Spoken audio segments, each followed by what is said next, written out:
La vida de Abraham es presentada al comienzo de la Biblia. Pero, ¿quién escribió la historia de este personaje? Bueno, la historia del patriarca Abraham, según el registro bíblico también, fue escrita por Moisés.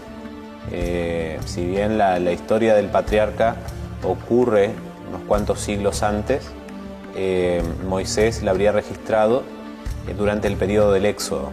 O sea que tendríamos que ubicarlo en el tiempo, aproximadamente en mediados o fines del siglo XV antes de Cristo. Nosotros no podemos subestimar el poder de la tradición oral. La tradición oral tiene una herencia rica en los pueblos del antiguo cercano oriente, los países de lo que compone el continente africano, y pasan de boca en boca de forma fiel a través del tiempo. Moisés, según nos presenta la Biblia, es el que registra estos relatos de Abraham, de los patriarcas, de la creación, de eventos que lo precedieron a él, ya sea a través de tradición oral, incluyendo la misma, y revelación de parte de Dios, directa. Pero todo este cuerpo de narrativas, de historias y de material legal fue dado a Moisés, y lo registra en los primeros 5 libros de lo que se conoce como el Pentateuco o la Torá. La tradición nos cuenta y nos dice, la tradición talmúdica, por ejemplo, nos dice que Génesis y Job fueron los 2 primeros libros que Moisés escribió. Y la historia de Abraham es prácticamente la introducción al libro del Génesis. En realidad, es cierto que el libro del Génesis nos cuenta acerca de la creación, nos cuenta acerca de cómo Dios creó el mundo y organizó el mundo, pero pareciera que el libro del Génesis, una de las preocupaciones que tiene es justamente contarnos la historia de Abraham como padre de la nación de Israel. En realidad Moisés va a ir a Egipto a encontrarse con sus descendientes, con sus parientes israelitas, y quiere llevarles 2 libros que hacen a la identidad de Israel. Uno de esos libros justamente es Génesis, donde se cuenta la vida de Abraham, que es el padre de la nación israelita. Así que en ese contexto histórico es hermoso pensar cómo Moisés escribió la historia de Abraham, que quedó registrada en el libro de Génesis y que en forma directa se la entregó a la nación de Israel que vivía en ese tiempo en Egipto. ¿Qué importancia tiene la vida y la fe de Abraham para el relato bíblico y para el crecimiento del monoteísmo? Y en el registro bíblico, antes del relato de Abraham, aparece justamente el relato de la Torre de Babel. Y en la Torre de Babel el Señor se confronta con los hombres, confunde sus lenguas, y pocos kilómetros al sur está Ur de los Caldeos, donde Abraham nace. Y es de Ur de los Caldeos donde Dios llama a Abraham. Y lo llama para que él sea el iniciador de un pueblo que va a ser bendición. Cuando Dios llama allí en el capítulo 12 del Génesis a Abraham, le dice: deja a tu parentela y tú serás bendición. Bendeciré a los que bendigas y maldeciré a los que maldigas. Y en ti serán benditas todas las naciones de la tierra. Dios lo sacó a Abraham de su tierra porque era imposible que él pudiera desarrollar la fe, porque era imposible que pudiera hacer la voluntad de Dios en el entorno en el que estaba. Entonces, esta creencia de un hombre fiel, y además Abraham se cría también en un entorno idolátrico, porque cuando Josué relata la historia de los padres de Abraham o de los ascendientes de Abraham, justamente hace referencia que ellos fueron los que vivieron del otro lado del río y que sirvieron a dioses extraños.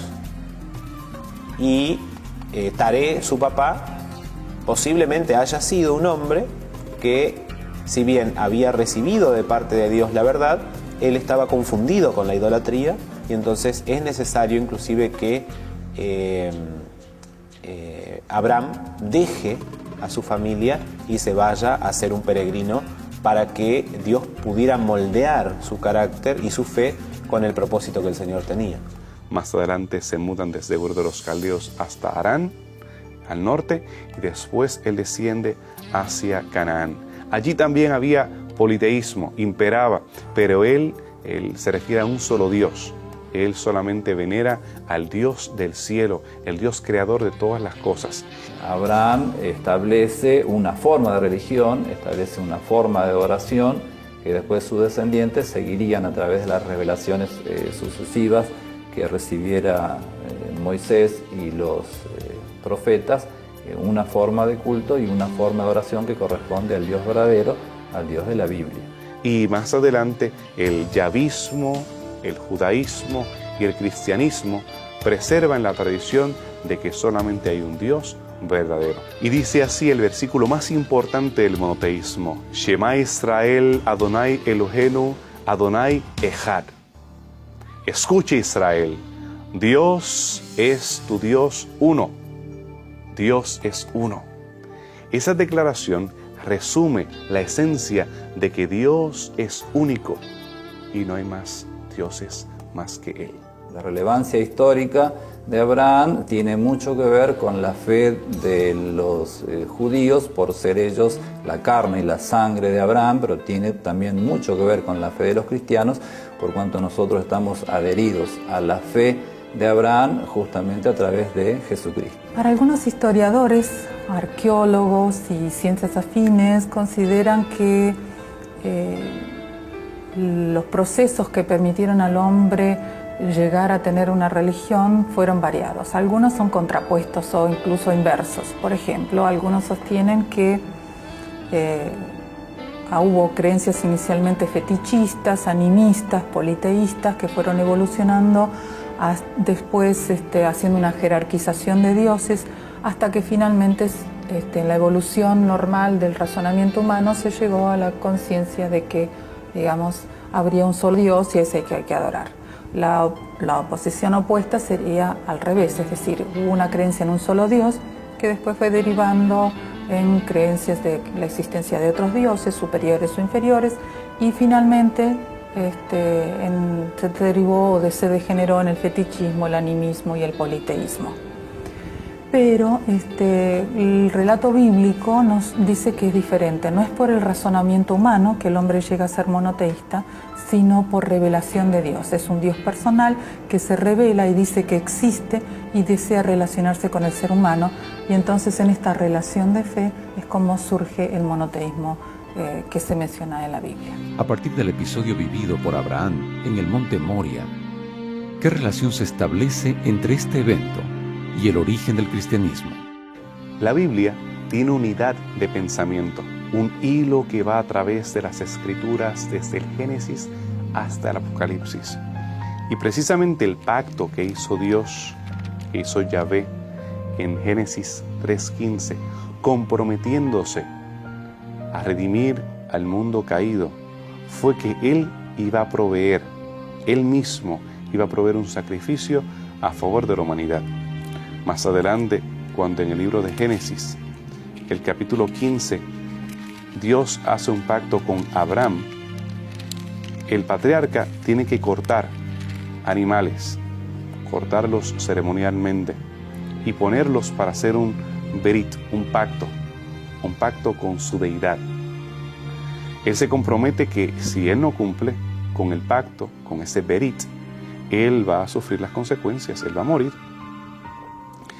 En Génesis 22, él escucha a la deidad, a Dios, reclamándole el precio del pacto.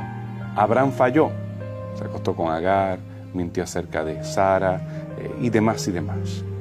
Abraham no está sorprendido por la petición de Dios. Él sabe que él ha fallado. Él reconoce que él tiene que pagar el precio. Y en este caso es la vida de su hijo, que era el fruto de ese pacto que él había hecho con Dios.